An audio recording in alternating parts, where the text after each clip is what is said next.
how you can stand out in a like corporate or in a job when you work as a Salesforce professional. Before I start, if you haven't subscribed to our channel, do subscribe to it now so that you don't miss an update from us. And like if you have gone through our previous lives, we talk about how the roadmap looks like for freshers, how the freshers should attempt interviews. So if you're interested, you can go and check out our previous lives as well. Uh, you will definitely get some value out of them. So our today's topic, my today's topic is uh, like how you can stand out as a Salesforce professional. That would be the main discussion that we will be doing, and at the end we'll take some Q&A if you have any. So just drop your questions in the comment. I'll try to answer them. And again, in the after live also, if you have some questions, you need some feedback or you have some queries, just feel free to reach out in the comment section. So let's begin. uh, right now, if you are someone who is entering in the Salesforce ecosystem, maybe doing their first job internships, or maybe you are someone who is looking forward to kickstart their career with Salesforce, then this video is for you. So I'll quickly come to that point. So according to me, the first thing that makes a candidate or a person to stand out is one who understands the business well, not the tech, not the coding if you are a developer, not the automation configuration if you are an admin.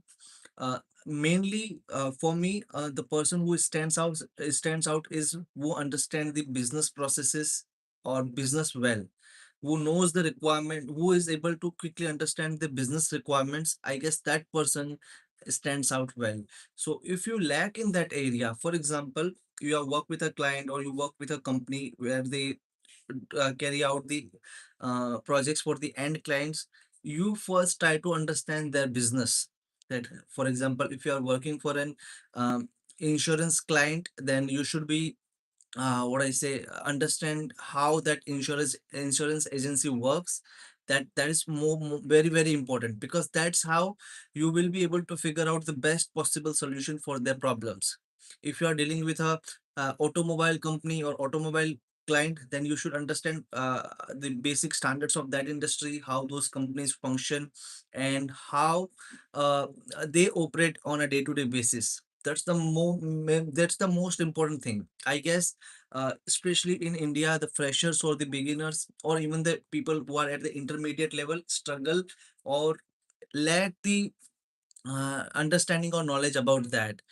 And often I have seen people struggle in that area because I believe they, what I say, they don't want to pay attention into that domain. They just want to work as a technical person who just receive the requirement and try to uh, follow up with the requirements. But I believe down the line, if you are looking forward to a long term engaging career in this Salesforce ecosystem, you should expand your expertise in this particular area.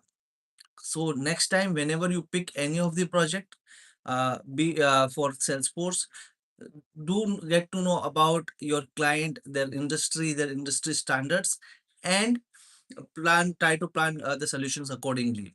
Now I would tell you what benefit you will get out of it. Uh, you will understand how your solution should be designed or developed or planned, because you know now you will be understanding how users operate in that area, what is the best use case for them, how they do the things, how they enter the data, how the data should look like. So accordingly you can develop the solution.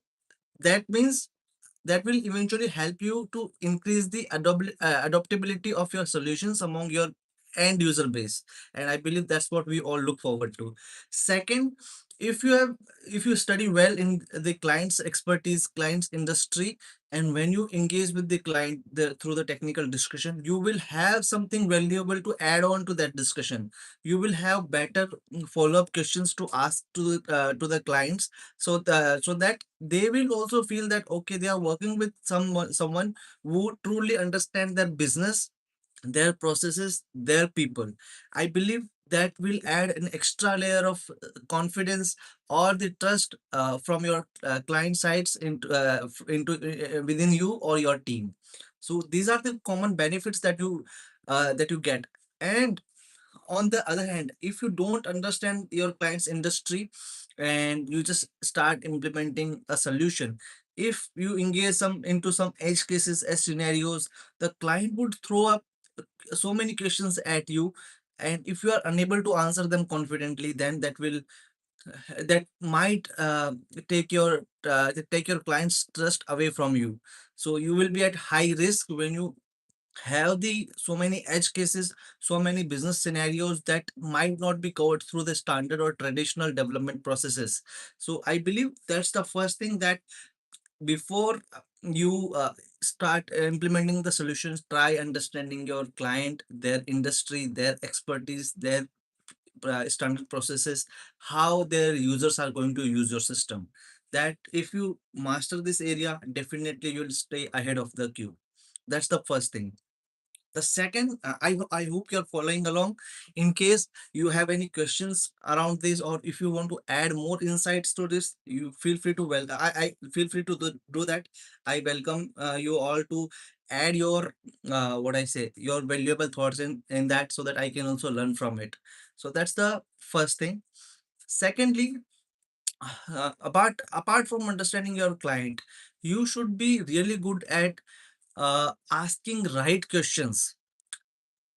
You might be wondering that what is difficult in that. We can ask questions, but when I say right questions, once, let's say you pick a project, you have understood the expertise of your client, their industry, everything is clear to you. Now you should frame valuable questions according to their use cases. Let's say there will not be a chance where you won't be having any questions about any project before even you start. And if you find yourself in a situation where you don't have anything to ask, which means you didn't analyze the requirements properly, you have not done your homework properly. So for before first you understand the client, their expertise, then you should have some valuable questions to ask based on the business needs. That means you have to do your homework based on the statement of work that you are getting.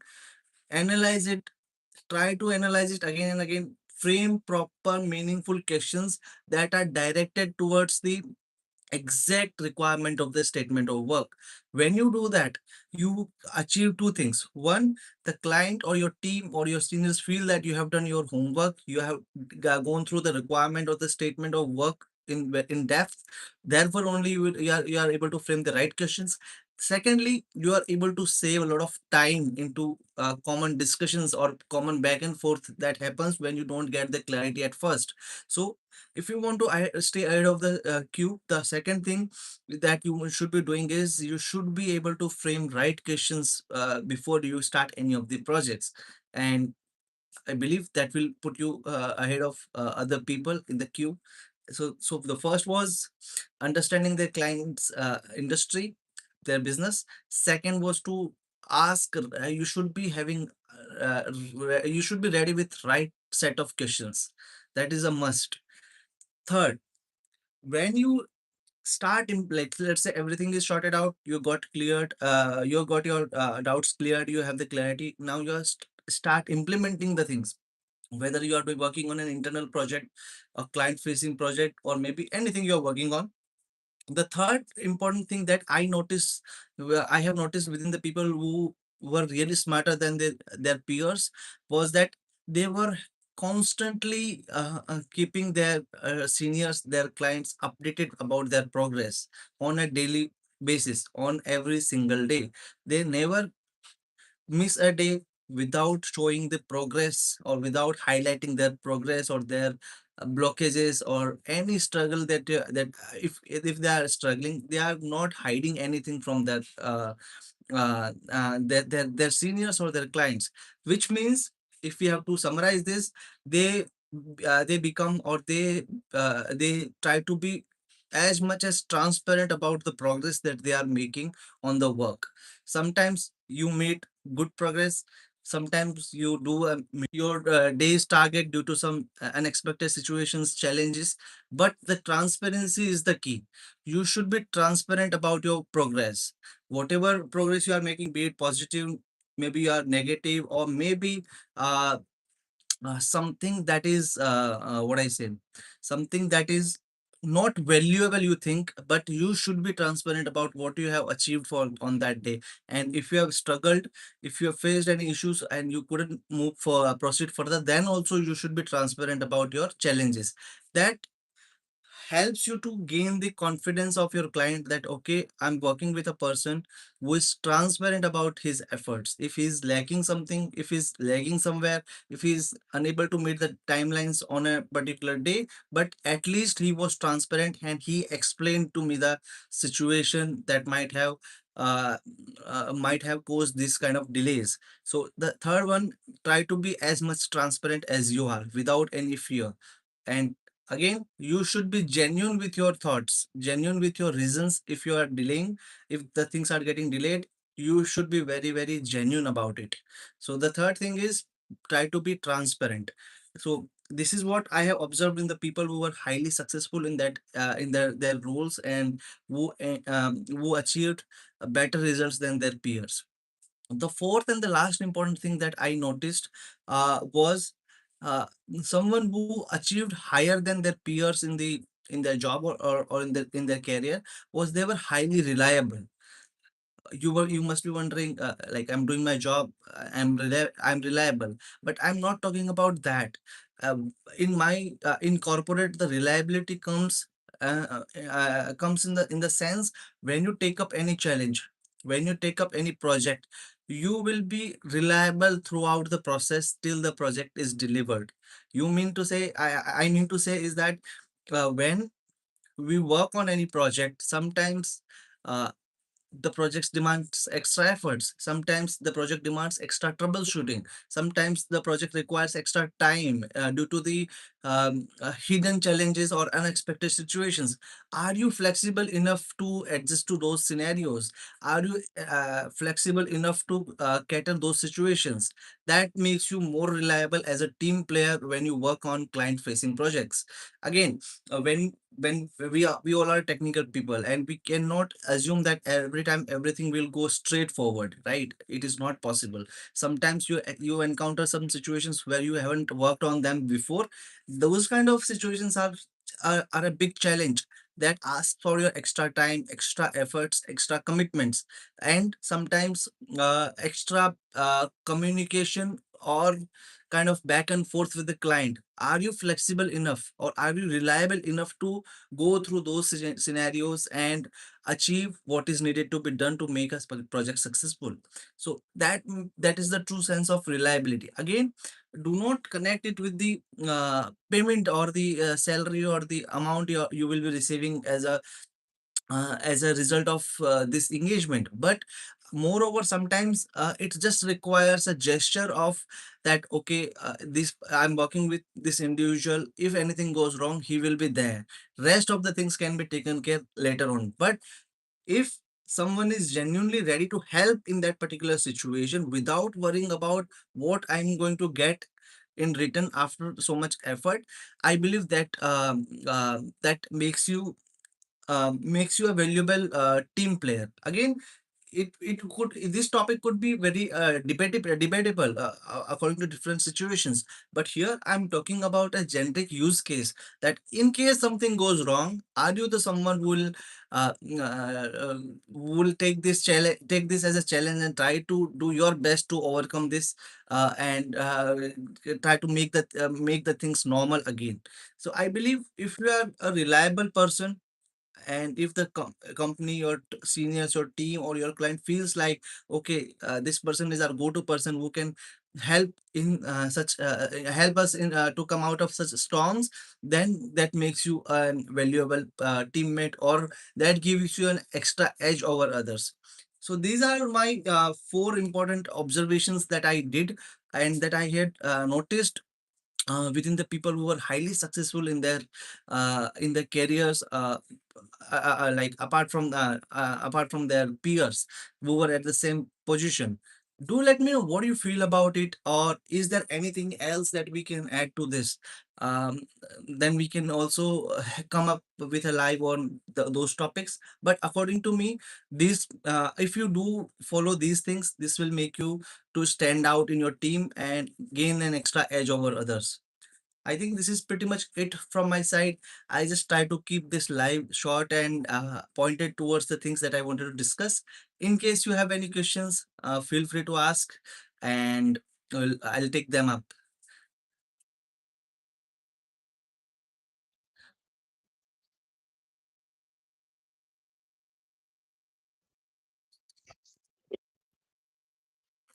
S- I think my phone has fallen.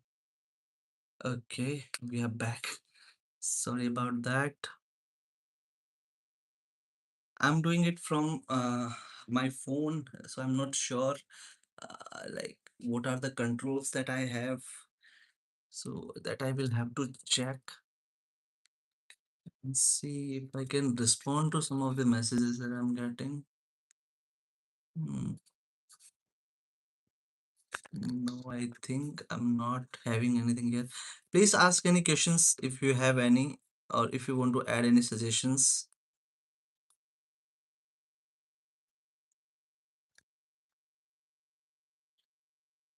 Let me know.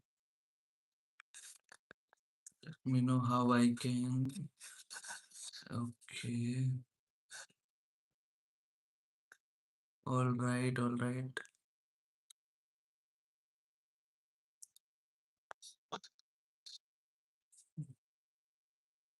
I'm just exploring this thing that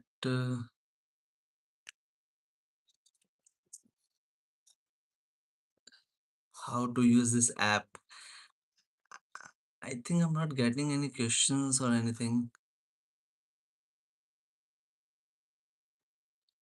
All right, then I think if we don't have any questions, we can wrap this live.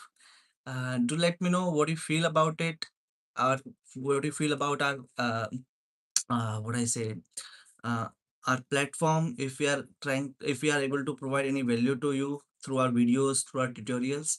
If you like, and if you like our content, if you like our information that we are sharing here, do subscribe to our channel, share it with your friends, and support us to help us reach to the people who can take benefit from our content. I think that's what I wanted to request. So I believe we are good for now. I think we are good to go. So thank you very much. Thank you to all those who have joined this live. I hope you will learn something new from this video. Until next time, keep learning and keep growing with Long Switch Academy. This is your host Shubham, bidding you bye. Thank you. Take care.